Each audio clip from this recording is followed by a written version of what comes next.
생생경제.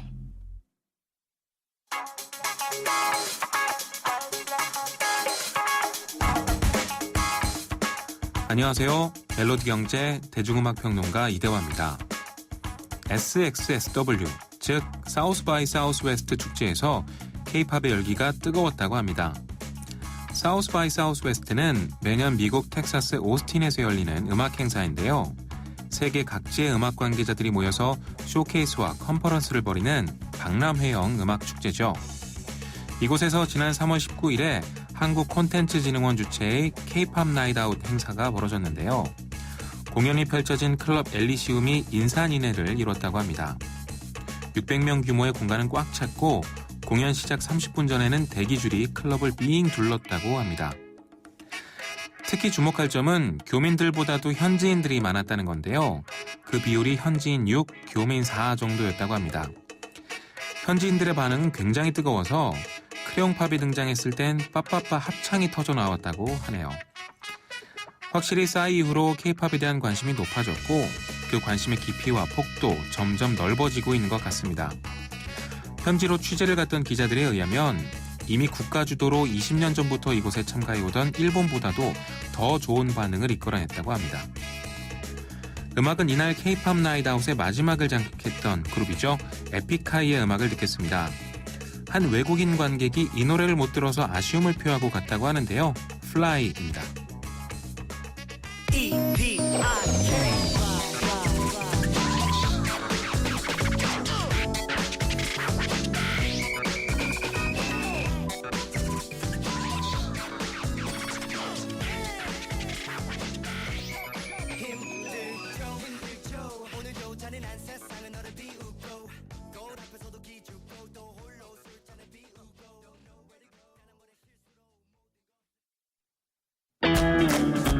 논란이 되고 있는 경제 이슈에 생생경제가 떴다.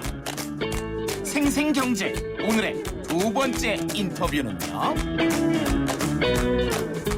청약제도 완화 이후 청약통장의 모든 것을 알아봅니다.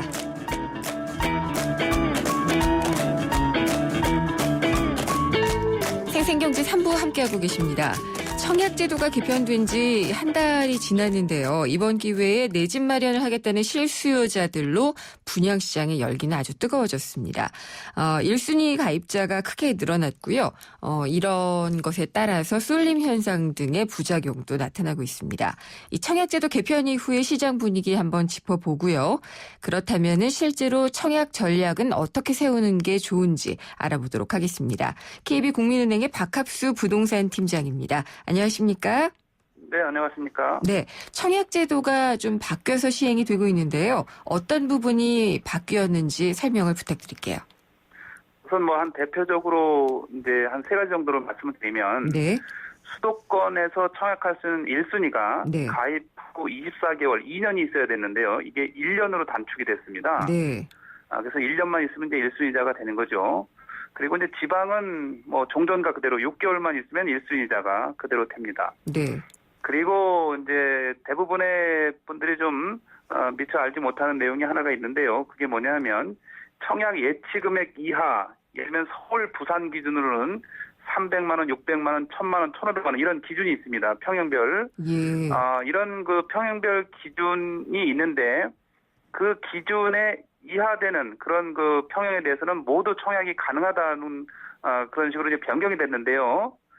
예를 들면 서울, 부산 기준 1000만 원짜리 통장은 네.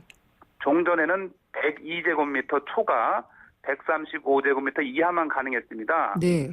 그럼 이해하기 쉽게 다시 평형으로 좀 환산해서 말씀드리면 40평에서 50평 사이만 청약이 가능한 건데요. 분양평수로 따져서 지금 이제 50평 이하는 모두 청약이 가능하다 이런 얘기가 됩니다. 이것도 많이 완화가 된 거군요.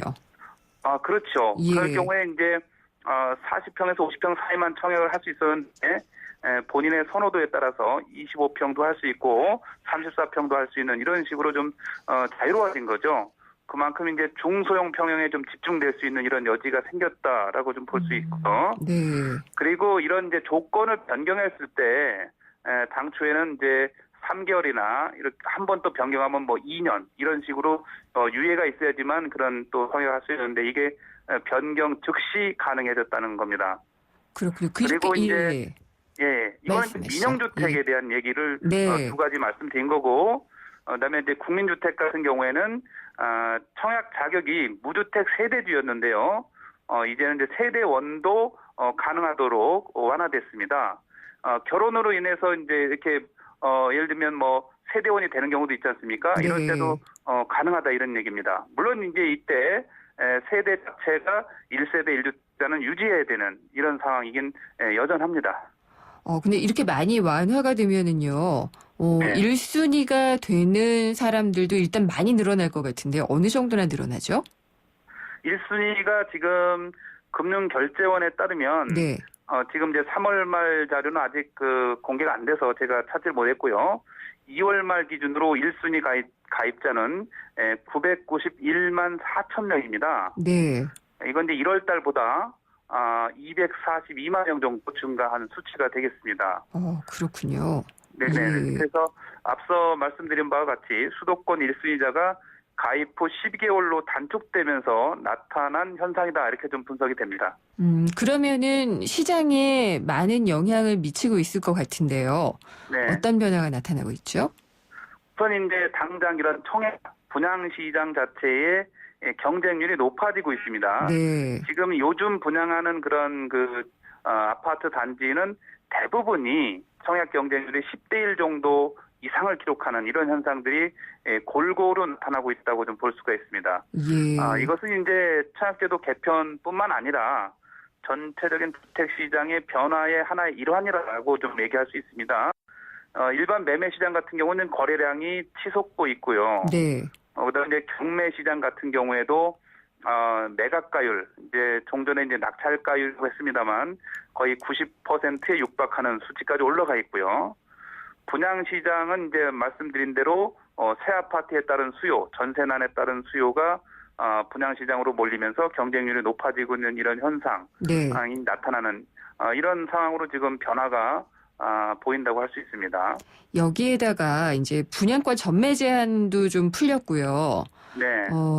방금 말씀하신 것처럼 전세난에 시달리다가 실수요로 좀 그러니까 그 자기 집을 사겠다는 실수요자들이 분양 시장으로 몰리고 이렇게 하면서 청약 시장에 그러니까 분양 시장에 청약 경쟁률이 높아지고 있는 이 상황은 우리가 긍정적으로 보면 되는 건가요? 우선 뭐 시장 자체가 활성화된다는 것은 긍정적으로 볼 수 있는 부분입니다. 네. 말씀드린 대로 이제 분양권 전매 제한이 완화가 돼 있는데요. 네. 종전에 수도권의 민간 택지의 경우에는 1년이었는데 이게 이제 6개월로 줄어들었습니다. 그렇죠. 분양 계약을 하고 6개월만 지나면 전매가 가능하다 이런 얘기가 돼서 네. 실수요자뿐만 아니라 이제 투자자도 가세하는 현상이 나타난다 이렇게 좀 볼 수도 있습니다. 예. 그만큼 일부 투자자의 가세로 분양 시장의 그 경쟁률이 높아진 이런 것도 또 하나의 현상이라고 볼 수가 있고요. 이거는 이제 뭐 비단 부정적으로 생각할 것만은 아니고 네. 그만큼 시장이 활성화된다는 차원에서는 일부의 가수요는 용인될 수 있지 않나 하는 생각도 좀 해볼 수는 있습니다. 그러면 전세난을 완화하는 데는 일단 좀 도움이 되는 걸로 보고 계시군요. 우선 이제 전세난의 그 원인이 전체적인 이제 수급 불균형이 원인이란 말이죠. 예. 순수 전세 물건이 사라지고 월세로 전환해서 전세 자체가 이제 물건이 없기 때문에 나타난 현상. 내지는 이제 원천적인 그 주택 공급 물량 자체가 부족합니다. 그래서 이 전세난은 이런 또 분양 시장이 뭐 당장 그렇게 활성화된다고 그래서 입주까지는 또 2, 3년 남아있는 이런 시점이기 때문에 네. 당장 해결하기는 어려운 그런 뭐 면이 있습니다만 중장기적으로는 뭐 충분히 공급 효과가 있기 때문에 완화에도 도움이 될 거다 이렇게 좀 예상을 해볼 수 있습니다. 실제로 전세난이 굉장히 심한 동네일수록 더 이런 분양을 하게 되면은 청약 경쟁률이 높다고는 하더라고요. 네네 이제 아까 말씀드렸다시피 이런 그 전세난의 방향성이 매매 시장의 거래량 증가, 네. 분양 시장의 청약 경쟁률 상승, 경매 시장 이런 쪽으로 이제 세 방향으로 쏠리고 있다 이렇게 좀 분석이 됩니다. 혹시라도 좀 부작용이 더 커질 염려는 아까처럼 그냥 제한적인 걸로 봐야지 될까요? 우선 이제 분양시장 자체가 지금 뭐 10대 1 경쟁률 말씀드렸습니다만 네. 이것이 전국적으로 또 이렇게 현상이 활성화된 건 아니고요. 일부 네. 지역 같은 경우는 아직도 1대 1에도 미달하는 이런 그 지역들이 있습니다. 네. 그만큼 전체적으로는 분양시장 자체가 아직은 양극화 현상이 나타나고 있다라고는 볼 수가 있어서 예. 그렇게까지 지나치게 우려할 사항은 아니고요. 다만 이제 청약자 입장에서는 이런 경쟁률이 높을 경우에는 분양가를 주변 시세 대비해서 철저히 좀 비교 분석해서 접근해야 됩니다. 예, 네. 그런 이제 주의는 필요합니다. 그렇군요. 그리고 이 주택청약 종합저축이요. 이른바 네. 이 네. 청약통장이 이른바 만능통장으로 불릴 정도로 해서 많이들 갖고 있잖아요. 네. 근데 이거 갖고 있다고 하고 또 이 청약순위 요건을 완화를 하면서 1순위가 됐다라고 생각해서 네. 들어가려고 하다가 뒤늦게 아닌 걸로 알게 되시는 분들이 간혹 있던데요. 네네. 예. 이게 어떤 때에 1순위가 아닌 게 되나요?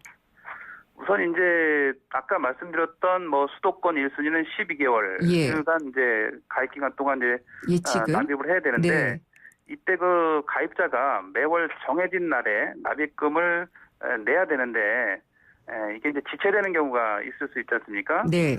이렇게 납입일자에 지체가 되면 그 지체된 일수만큼 1순위 자격을 얻는 기간이 늦어진다라고 이제 보시면 됩니다. 나름대로 그러면은 좀, 예. 그 연체로 봐야 되나요? 그것도요? 일종의 뭐 이제 지체니까 이제 연체로 볼 수도 있습니다만 납입 그만큼 지연 이제 뭐 이렇게 봐야겠군요. 납입 지연이죠. 지연 일수만큼 1순위가 예. 되는 날짜가 이제 늦어지는 이런 상황이 발생을 해서 이제 안타까운 경우가 되겠죠. 대부분 이제 매월 뭐 온라인 통장에서 자동 이체를 할 경우에 이제 이런 경우가 없겠습니다만 네. 그런 것이 아닌 이제 수수료 내는 이런 경우에 또한 또 상품 설명이나 이런 부분이 또 간과된 부분 이런 것들이 예. 있는 것 같습니다. 그러니까 은행에서 팔 때 좀 불완전하게 설명을 했던 경우가 네, 뭐 있겠군요. 초기에 예. 이런 그 2009년도에 이 주택 청약 종합저축이 처음 등장을 했는데 그때만 해도 뭐 여타 은행들이 아주 경쟁적으로 많이 네. 그 가입을 권유했던 시절이 있었습니다. 그런 시장에서 이제 하나의 또 생긴 뭐 현상이라고 볼 수도 있을 것 같습니다. 저는 좀 궁금한 게 저도 이 통장이 있는데요. 매월 입금이 되도록 꼭 해야지만 되는지는 몰랐거든요. 네. 그러니까 예치금 조건만 만족을 시키면은 할 수 있는 건 줄 알았는데 그게 아니군요. 일단은 뭐 예. 미리 내는 거는 얼마든지 가능합니다. 예를 들면 이제 주택청약종합저축은 매월 이제 적금식으로 예. 2만 원에서 50만 원 사이에 네. 이렇게 이제 낼 수 있고요. 이것은 이제 예를 들어서 수도권 1순위가 서울 1순위가 되려면 네. 뭐 300, 600, 1000, 1500 이걸 맞춰야 되는데 네. 일정 기간 안에 이걸 맞추지 못할 수도 있지 않습니까? 이럴 때는 미리 1,500만 원까지 미리 선납을 해도 일종의 이제 선납 개념으로 보면 미리 내도 이제 되는 겁니다. 그럴 경우에는 뭐 기간만 차면 바로 1순위가 될 수 있는 이런 상황은 또 되겠죠. 네. 그러니까 이제 미리 내놓거나 네, 그런 게 네, 아니라면은 월별로는 꼭 맞춰서 네네. 그래야 내야지만. 이제 예. 불이익을 좀 줄일 수 있을 것 같습니다. 그렇군요. 그 외에도 1순위 되는 조건 좀 챙겨봐야 되는 게 있나요? 1순위 조건은 말씀드렸던 그런 기간 조건하고 지역별 그 청약 예치 금액만 충족이 되면 네. 1순위가 이제 자동적으로 되는 건데요. 다시 한번 반복해서 말씀드리면 수도권은 이제 1년, 지방은 6개월인데 뭐 지방도 사실은 그 시도지사가 필요한 경우에는 이것을 1년으로 연장을 해서 운영할 수도 있습니다. 예.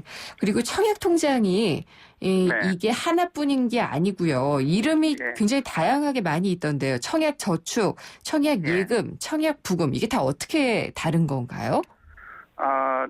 지금 여태까지 말씀드렸던 주택청약종합저축이 2009년도에 제일 나중에 생긴 거고요. 네. 이 주택청약종합저축은 아까 만능이라고 말씀을 하셨는데 네. 이건 이제 처음 청약을 할 때 공공주택, 국민주택을 청약하든지 민영주택으로 가든지 둘 중에 방향을 하나를 선택할 수 있다. 그래서 이제 만능이라는 단어를 붙인 건데요. 네. 이게 나오기 전부터 있었던 그런 통장 종류가 청약저축, 청약예금, 청약부금입니다. 네. 기존에 있었던 거죠. 청약저축은 최대 매월 10만 원까지 낼 수 있는 통장인데 이거는 국민주택, 공공주택을 네. 청약할 수 있는 용도입니다. 예금은요? 청약 예금은 일시에 서울, 부산 기준으로 300, 600, 1000, 1500 이렇게 해서 한꺼번에 일시에 이것을 정기 예금식으로 넣어놓고 네. 기간이 지나면 이제 1순위가 되는 이건 이제 민영주택에 청약할 수 있는 통장이죠. 예. 그리고 청약 부금도 민영주택에 청약할 수 있는 겁니다. 근데 이것은 적금식입니다. 네. 매달 얼마씩 적금식으로 내서 이제 300만 원, 서울 기준으로 300만 원이 경과되면 이제 자격을 획득하는 건데 물론 이것도 기간은 지나야 되겠죠. 네. 이거는 이제 민영주택에서 85제곱미터 이하에만 청약할 수 있습니다. 알겠습니다. 지금 청약통장 1순위가 거의 뭐 1000만 명 시대라고 하는데 내 집 마련 전략 어떻게 짜면 좋을지 좀 짧게 조언을 부탁드리겠습니다. 과연 이제 주택이 매수 시기인가 이 부분이 이제 가장 중요한 건데 그렇죠. 지금은 주택을 매수할 만한 유효한 시기다라는 걸 다시 한번 좀 말씀을 드리고 네. 결국은 이제 이 수도권 지역 위주로는 뭐 주택 시장 자체의 수급 흐름을 보게 되면 하락에 대한 우려는 크지 않기 때문에 매수를 해야 된다는 차원에서 그 수단이 분양 시장 차원에서 이제 관심을 가질 필요가 있습니다. 하지만 네. 이제 분양 시장이 이렇게 각광을 받으면서 분양 가격이 올라갈 수 있는 여지는 또 잠재돼 있기 때문에 분양가 상한제 폐지와 더불어서요. 그만큼 이제 이런 분양가에 대한 주변 시세에 대한 그런 검증은 반드시 좀 필요하다고 보고, 네. 철저히 아파트 입지에 대한 분석이 돼야 됩니다. 네. 요새 이제 과장 광고도 많지 않습니까? 그렇죠. 그만큼 현장을 반드시 답사해서 그런 이제 도로라든가 철도나 이런 기반 시설, 편의 시설, 예. 학교 이런 모든 재반 생활에 필요한 이런 시설들을 알겠습니다. 점검을 해서 네. 접근을 해야 될 필요가 있다고 보여지고요. 예. 경쟁률이 높아지면서 무조건 인기 지역만 할 것이 아니라 네. 당첨 가능한 이 차순위 지역도 충분히 관심을 가져야 될 필요가 있다고 보여집니다. 네, 말씀 잘 들었습니다. 감사합니다. 네, 고맙습니다. 박합수 KB국민은행 부동산 팀장이었습니다. 거울아 거울아 누가 이 세상에서 가장 이쁘니? 2588 홍대동 김수미. 나? 아니 나는 전화를 더 잘 받잖아. 나 경력자야. 미스 할매도 좋지만 대리운전 고객님 전화 받는 게 더 좋아. 잘생겼다 잘생겼어. 2588 2588 꽃보다 2588. 네, 생생경제 잠시 후 4부에서는요. 경제뉴스 뒤집기와 라디오 인크루팅 코너가 준비가 되어 있습니다.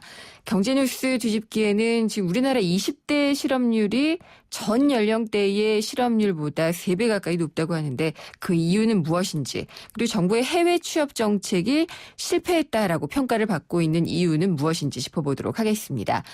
그리고 라디오 인크루팅 시간에는 올해 상반기 대기업 채용에서 인적성 검사를 대비하는 방법 알아보도록 하겠습니다. 궁금한 점이나 의견은요. 문자, 짧은 문자는 50원, 긴 문자는 100원이 부과되는 휴대전화 우물정의 0945번, 또 YTN 라디오의 애플리케이션 예스나 웹사이트 김윤경의 생생경제 게시판에 남겨주시면 됩니다. 잠시 후 4부에서 뵙겠습니다. 경제를 위한 바른 시각, 본질에 다가가는 심층 분석, 가치를 추구하는 정확한 해석. YTN 라디오 김윤경의 생생경제.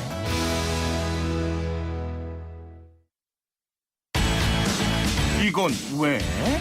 뉴스에선 볼 수 없었던 뉴스 속 스토리. 경제뉴스 뒤집기 한판. 모든 사람이 꿈꾸는 내일 롯데건설 협찬으로 김윤경의 생생경제 4부 시작하겠습니다. 경제뉴스를 넓고 깊게 살펴보는 경제뉴스 뒤집기 시간이고요. 오늘은 홍원호 시민경제사회연구소장과 함께 얘기 나눠보도록 하겠습니다. 안녕하십니까? 네, 안녕하세요. 네. 예전에 대기업 들어가기, 예전이라고 하면은 정말 경제 발전하던 시기예요. 그때는 명문대만 나오면은 줄 서서 그냥 들어가면 된다고 했거든요. 근데 지금은 대기업들이 모셔갔죠. 예, 근데 명문대 출신이라고 해서 취직이 되는 게 아닌 정말 어려운 시대가 됐기 때문에 이 청년 고용 문제를 좀 쟁점별로 살펴봤으면 하는데 일단 청년 실업률이 굉장히 높잖아요. 어느 정도나 되죠? 지난해 우리나라 20대 실업률이 9%네요. 그러니까 예. 전 연령대 실업률이 3.5%니까 전 연령대 평균보다 한 3배 정도 네. 높다고 볼 수 있습니다. 9%나 되는군요. 근데 선진국의 청년 실업률을 보면은 사실 이것보다 더 높은 나라들도 분명히 있거든요. 근데 예, 그거 두 자릿수인 나라들도 꽤 있죠. 거기에 예. 비하면 우리 통계는 좀 나은 건가요? 어떤 건가요? 그거는 좀 많이 다른 것 같아요. 그러니까 우리가 뭐 통계 중에서 가장 신뢰할 수 없는 게 실업률 통계 아니겠습니까? 사실은 뭐 선진국에서도 예. 선진국에서도 그런데 이게 실업률 통계가 그건 뭐 이렇게 집계하는 사람들 잘못은 아니고 이게 이제 집계하기가 좀 어려운 건데 네. 우리가 실업률 통계를 이렇게 만들 때 실업자를 어떻게 규정하고 있냐 그러면 4주간 구직 활동을 한 사람 중에서 일자리가 없는 사람 이렇게 규정하고 있단 말이죠. 네. 이건 다른 나라들도 비슷하고요. 그럼 뭐 이렇게 하게 되면 이제 뭐 군대에 간 사람, 대학원에 뭐 재학한 사람 이런 사람들은 이제 이 집계 과정에서 다 빠지겠죠. 네. 빠지고 특히 중요한 것은 4주간 구직 활동을 안 한 사람들 예. 이런 사람들 꽤 많거든요. 이런 사람들은 실업자를 다 빼고 집계를 하기 때문에 사실 실업률 통계라는 게 굉장히 부정확하죠.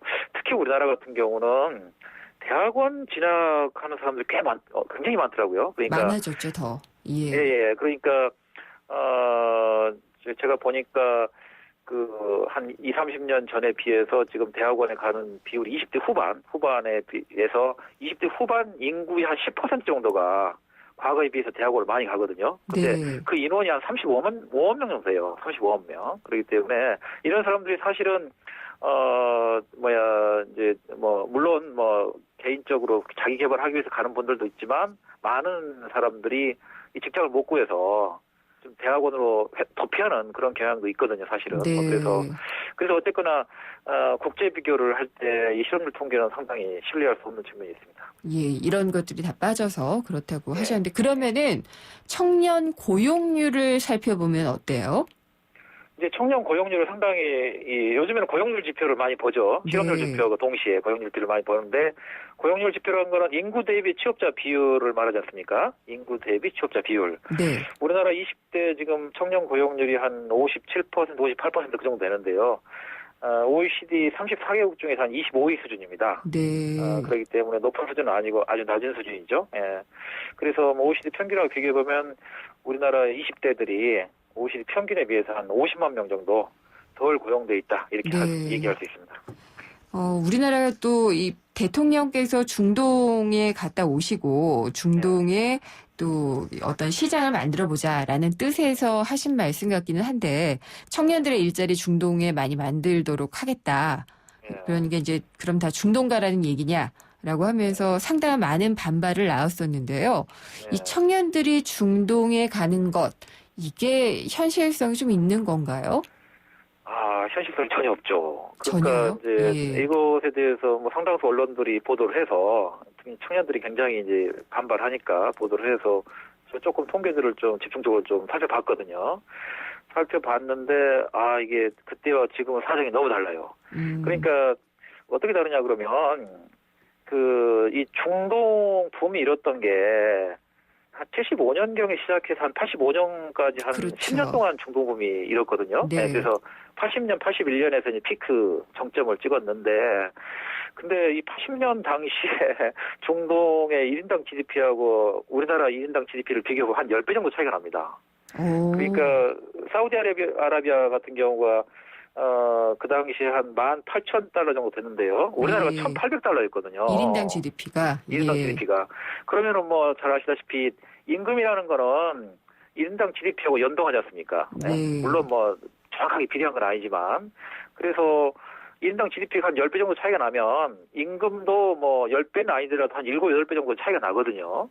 그런 상황이었어요. 그러니까 뭐 중간에서 물론 건설사들이 뭐 상당히 뭐 이익으로 많이 가져간다 하더라도 뭐 국내에서 건설업에 종사하는 것보다 한 5배 이상의 임금을 받을 수 있기 때문에 네. 저 같아도 그런 상황이라면 중동에 가겠어요. 남는 거죠. 예. 네. 5배 임금이라고 엄청나지 않습니까, 사실은. 근데 지금 우리당 1인당 GDP가 28,000 정도 되잖아요. 예. 사우디나 이런 쪽은 얼마나 되나요?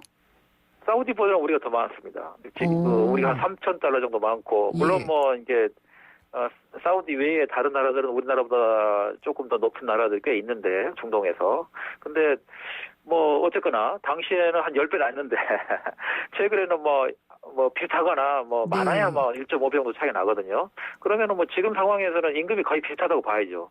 그리고 또 지금 중동에서는 뭐 저기 지금 저기 빈국 예. 지금 뭐 이렇게 그런 나라에서 인원을 충당할 거 아니겠습니까? 그렇기 때문에 뭐 우리나라 갈수록 임금은 더 과거에 비해서 낮아지는 것이고, 그래서 우리나라 청년들 입장에서 보면 중동 갈까 우리나라에서 건설 현장으로 갈까 하면 당연히 국내에서 가는 게 훨씬 낫죠. 임금도 더 많고 네. 또 굉장히 거기가 노동 강도도 세고 뭐 폭염과 그런 데 시달려야 되니까. 그래서 뭐 청년들 입장에서는 나갈 이유가 전혀 없죠, 지금 상황은. 그래도 우리가 일자리는 없는데 그쪽에 일자리가 있다. 그러면은 나가도 괜찮지 않을까요? 아, 그거는 아닌 것 같아요. 아닌가요? 그러니까 예. 왜냐 그러면 지금 상황엔 우리나라 같은 경우가 경제 수준이 상당히 높아져서 그쪽 임금은 물론 뭐 거기 간 청년들도 그런 뭐 인터뷰도 하는 걸 봤는데 지금 그쪽에서는 지금 우리나라로 들어오는 외국인 노동 잘 있지 않습니까? 네. 그분들이 또 중동도 갈 거 아니에요. 그러면은 결국 임금 경쟁이 물론 하향하는 임금 경쟁이겠죠. 된다 네. 그러면 우리나라 지금 여기 국내에 있는 것보다 훨씬 임금을 적게 받을 거예요. 아마 지금 중동 가게 되면. 그렇기 때문에 그렇군요. 예. 갈 이유가 없겠죠. 예. 그때 7, 80년대 1차 중동 붐 때는요. 네. 어쨌든 건설 수요가 많았잖아요. 예. 정말 인프라 투자 같은 것들이 많았었기 때문에 또 일자리가 많이 있을 수도 있었는데 이번에 중국이 주도하는 AIIB가 설립이 추진이 되고 있잖아요. 이렇게 되면 아시아 지역까지 해가지고 이런 투자가 많이 일어나면 우리나라 청년들의 해외 취업 가능성은 좀 많아지지 않나요? 네, 그러니까 뭐 저도 뭐 AIIB 그 가입한 거에 뭐 절대적으로 찬성을 했고. 네. 그 일단 건설사들이 이제 국내에서 자꾸 이제 뭐 이렇게 토건을 하려고 하니까 예. 해외로 나가서 좀 돈을 버는 게 뭐 서로 좋은 일 아니겠습니까? 그런데 안타깝게도 청년 고용에는 거의 도움이 안 되죠. 그러니까 중동에 지금 나간 그 역사를 보면 1980년대 같은 경우는 80년 같은 경우는 한 13만 명 정도 중동에 나가 있었거든요. 네. 국내에서. 근데 그 뒤로 쭉 줄어들어서 뭐 90년대 이후에 한 10,000명 정도 가 있다가 최근에 약간 늘었는데 최근에 나가는 사람들이 뭐냐고 현장 근로자들이 전혀 아니고 예. 이제 관리직과 그다음에 고숙련 기술자들만 나가고 현장 근로자들은 다 그쪽에서 충당하거나 아니면 저개발국 네. 개발도상국에서 오는 그 근로자들 있지 않습니까? 그런 사람들을 다 채용을 하고 있기 때문에 우리 청년들 일자리에는 뭐 중동 그것도 마찬가지고 AIIB도 대부분 다 이제 아시아 개발 국가에서 투자가 이루어지기 때문에 청년 고용에는 뭐 거의 도움이 안 될 것 같아요. 근데 정부는 이 중동 가라는 얘기 하기 전에도요. 해외 네. 취업 프로그램이 있었거든요. 도와주는 K-무브 사업이라고 있었는데 이게 지금 어느 정도 진행이 됐고 평가를 어떻게 받고 있는지도 궁금한데요. 이거 완전 실패했죠. 그러니까 뭐 이명박 대통령이 한 10만 명 얘기를 했었던 것 같고 네. 근데 지금 정부 목표는 10,000명이잖아요, 지금. 예. 근데 10,000명도 좀 못 채워서 뭐 한 지금 1,000여 명, 1,000에서 한 2,000 정도 그랬는데 그것도 뭐 좋은 일자리를 구한 게 아니라 인턴으로 배회하다가 대부분 다 온다는 것인데 이거는 이제 수요에 맞지 않기 때문에 그렇죠. 그러니까 선진국들 입장에서 보면 그게 경력직 고숙련 기술자들을 원하지 청년들을 별로 원하지 않거든요. 그러니까 네. 우리나라 마찬가지지 않습니까? 외국인 근로자들 오면 이 사람들도 꽤 고학력자들인데 대부분 다 질 낮은 일자리를 주지 않습니까? 마찬가지로 선진국들도 우리 청년들이 가면 다 질 낮은 일자리를 주기 때문에 우리나라 청년들이 선진국에 가서 좋은 일자리를 구할 수 없고 네. 그다음에 개발도상국 같은 경우는 1인당 GDP가 그쪽이 적기 때문에 임금도 적을 수밖에 없어요. 그러니까 예. 개발도상국에 가서 사업을 하겠다 하면 예. 굉장히 진취적으로 사업을 하겠다 하면 저도 뭐 권장하고 싶은데 거기서 일자리를 찾기 위해서 개발도상국으로 간다는 거는 그거는 굉장한 손실이죠. 왜냐하면 임금이 일단 적으니까. 네. 그래서 뭐 AIIB 같은 경우도 그렇고 뭐 다른 뭐 정부 사업도 그렇고 개발도상국에 진출하는 거는 청년 고용에는 큰 도움이 안 될 것 같아요. 그러면은 지금 개발도상국 같은 경우에는 전문적인 지식이나 기술을 갖고 있고 고숙련된 사람이 필요하다면은 우리 이제 은퇴하는 분들 그쪽 가서 일자리 찾을 수 있지 않을까요?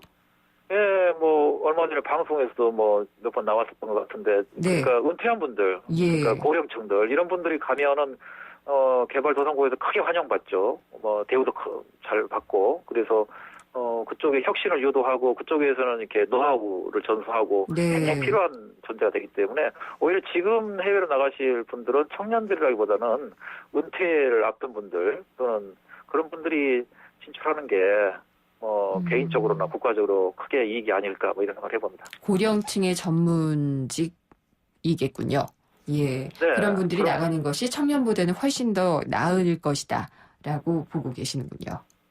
네, 그분들이 이제 국내에서 이제 뭐 이렇게 다른 일들 많이 하면 또 청년 일자리는 그만큼 잠식이 네. 될 수도 있기 때문에 오히려 그런 분들이 해외로 좀 많이 나가는 게 뭐 개인적으로도 좀 도움이 되지 않을까 이런 생각을 합니다. 네, 잘 들어봤습니다. 감사합니다. 네, 감사합니다. 홍원호 시민경제사회연구소장이었습니다.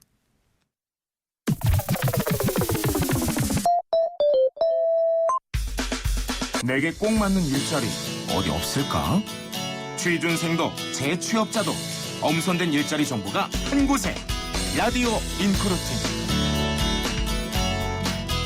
예, 방금도 청년 취업, 고용 얘기를 해봤지만은 해외로 나가는 것만이 또 정답은 아닌 것 같고요. 어쨌든 국내에서 취업을 할 수 있다면 가장 좋을 텐데 대기업들의 채용 일정이 시작이 됐어요. 그리고 인적성 검사 이게 정말 중요한데 어떻게 대비해야 될지 모르는 경우가 많이 있거든요. 오늘은 이 부분을 한번 알아보도록 하겠습니다. 취업 포털 인크루트의 서미영 상무님 연결하겠습니다. 안녕하십니까? 안녕하세요. 네, 네. 인적성 검사 이게 사실 이게 정의가 어떻게 내려져야 되는 건가요? 그 단어에서 알 수 있듯이 네. 인성과 적성을 동시에 한 검사에서 처리하는 과정인데요. 네, 인성이란 흔히 개인 성격의 특질 혹은 기질을 이루는 말인데요.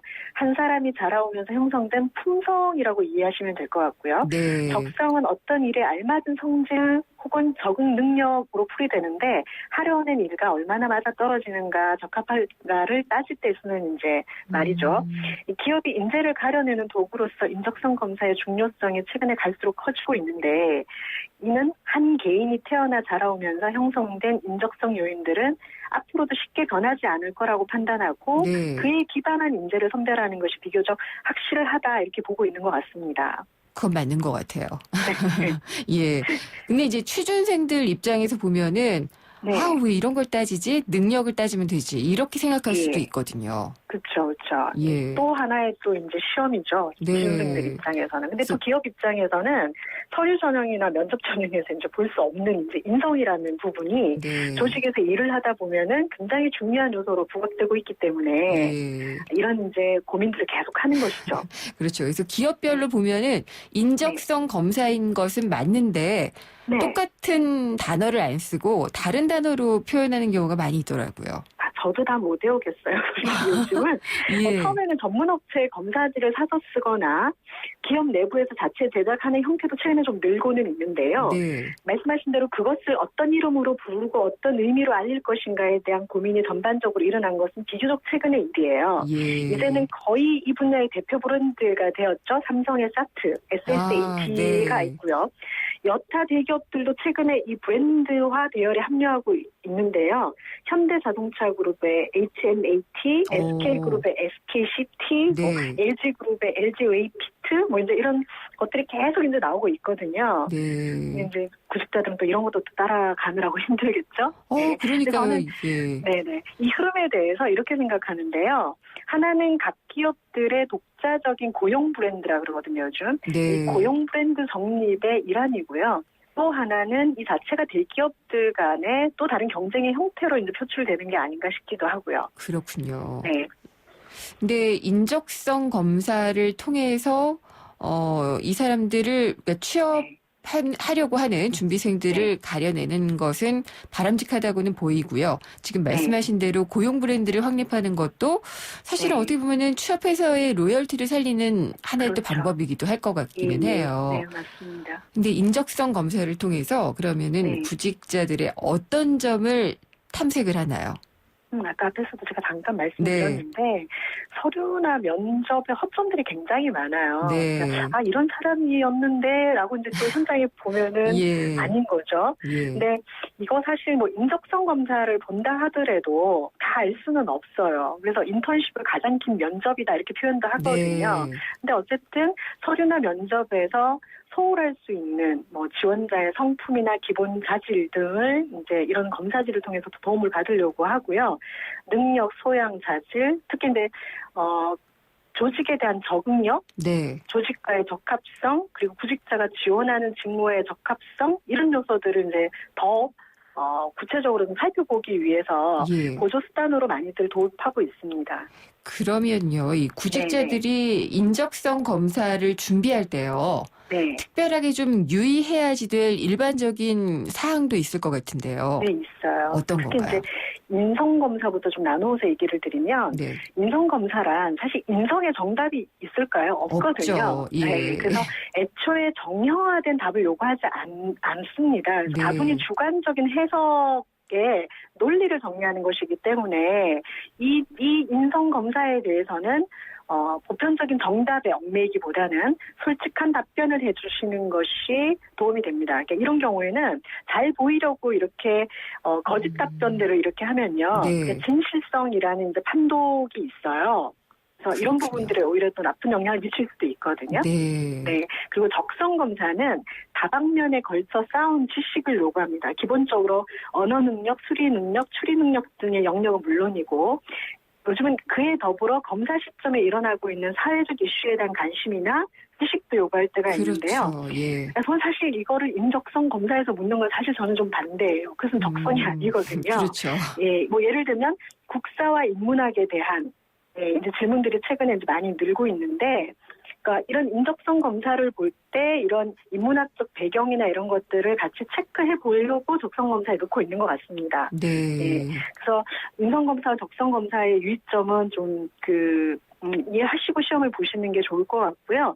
적성 검사에 필요한 답변은 이거는 하루아침에 되는 게 아니에요. 연습한다고 되는 건 아니라는 네. 걸 좀 이해하셨으면 좋겠고, 다만 이것도 시험이기 때문에 유형이라는 게 있습니다. 네. 네, 그래서 몇 번을 이렇게 해보시다 보면은 유형에 대한 이제 인지가 생기고 조금 편해지겠죠. 그리고 이게 시간이 정해진 검사이기 때문에 시간 배분이나 이런 요령들도 연습을 좀 해보면 나을 수 있어요. 연습을 구직자 어떻게 볼 수 입장에서는 있을까요? 네네. 네. 구직자들도 이거 다 이 모의 테스트 이런 거 보면 또 돈이거든요. 네. 그래서 인크루트에서도 현재 삼성이나 CJ 등 구직자들이 많이 찾는 검사지들이 있어요. 그래서 네. 7대 주요 그룹사의 직무 적성 검사 모의 테스트를 무료로 지금 제공을 하고 있거든요. 아, 네. 네, 그래서 이런 것들을 좀 미리 사전에 좀 해보는 것은 도움이 될 수도 있을 것 같습니다. 감을 익히고 들어가는 게 감을 상당히 익히고 중요하죠. 들어가는 거죠, 말하자면. 네. 예.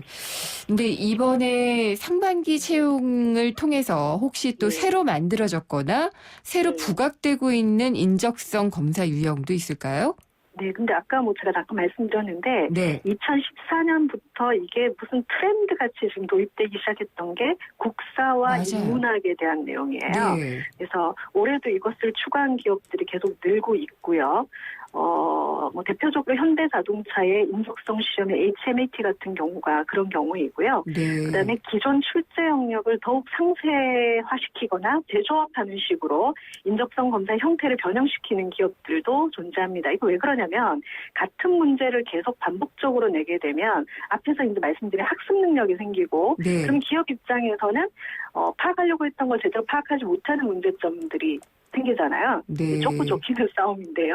그래서 네네 그래서 이런 부분들에 대해서 계속 형태를 변형시키는 기업들이 좀 계속 나오고 있고 특히 시대의 인적성 검사 같은 경우에는요. 아예 아까 제가 말씀드렸던 영역을 아예 파괴시키는데 인성이나 적성이나 예를 들면 조직 검사 이런 것들이 이제 유형별로 나뉘어서 이제 질문들이 순차적으로 진행되는데 아예 이걸 없애버리고 네. 랜덤하게 각 영역의 질문들을 막 올리는 거예요.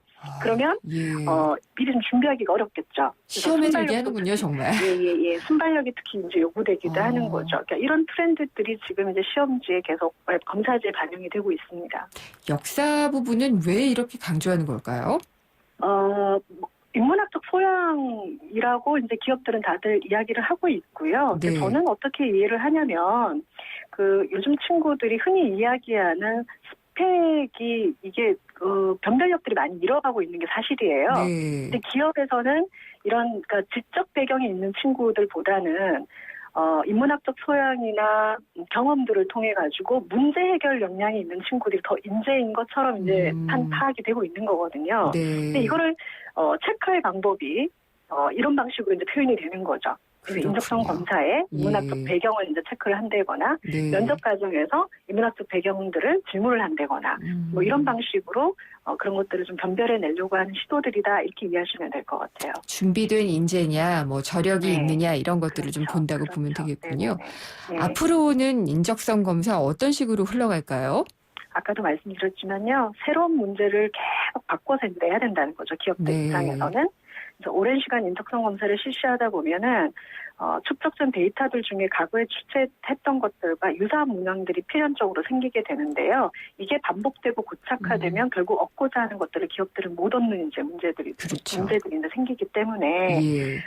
계속 어쨌든 이런 것들을 업그레이드해 나가야 되는 이런 이슈들이 있기 때문에 아까 시대의 예를 이제 말씀드렸던 것처럼 또 이런 이제 방법론들을 계속 찾게 되겠죠. 네. 네, 그런 게 하나 또 예상이 되고 두 번째는 지금은 그러니까 법용적인 인성검사나 덕성검사들을 좀 많이 보고 있는데요.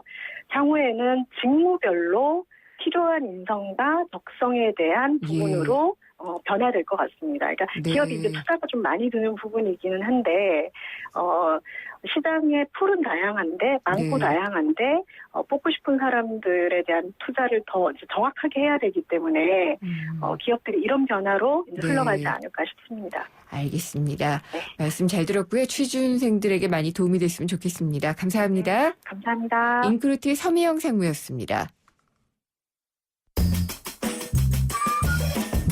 생생경제를 다양하게 만나는 방법.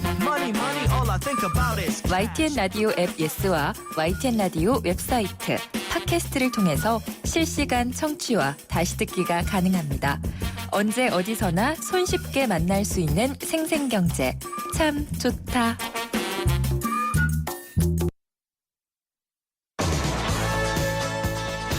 벌써 내일이 금요일이네요. 그래서 이 금요 기획 안내를 좀 해드리겠습니다. 부동산 시장 작년 말부터 들썩이게 했던 게 부동산 중개보수체계 개선안이었습니다. 이게 시작된 곳이 강원도부터 해서 경기도, 곧 시작될 곳이 인천 뭐 이렇게 되고 있는데요. 서울시도 반값 복비 조례안 심의를 앞두고 있어서 이 논란이 더욱 뜨거워질 것으로 보입니다. 내일 금요기획에서 반값 복비 논란을 심도 있게 토론을 해보도록 하겠습니다.